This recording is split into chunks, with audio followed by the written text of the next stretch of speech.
আমাদের মিনি কিচেনে আজকের হচ্ছে পাঞ্জাব পালঙের ঘন্ট।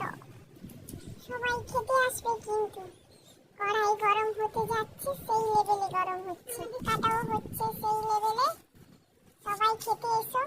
হচ্ছে এই শাক দেওয়া হচ্ছে, হলো কড়াইতে তেল পড়ে গেল,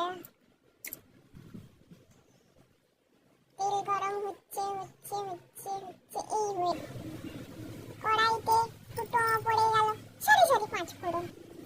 এবার জিরার পালা। সেই তেল গরম হয়নি, ঠান্ডা তেলে দিয়ে এবার তেল গরম হতে হতে হতে হতে যাচ্ছে। এরপর পড়ে গেল রসুন কুচি,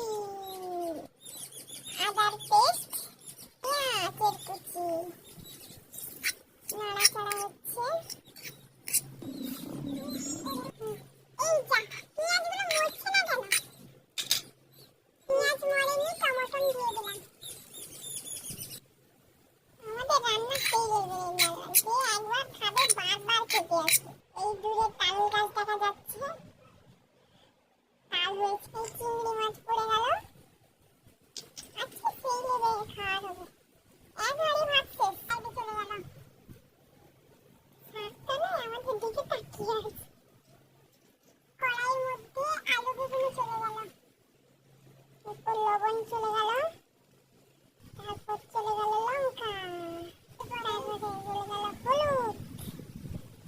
সেই লেভেলে রান্না হচ্ছে। এরপর নাড়াচাড়া হচ্ছে, নাড়াচাড়া হচ্ছে। শাকের চচ্চড়ি রেডি, খাবে থেকে চলে আসো। হয়ে গেল পালং শাক চিংড়ি মাছের রেসিপি।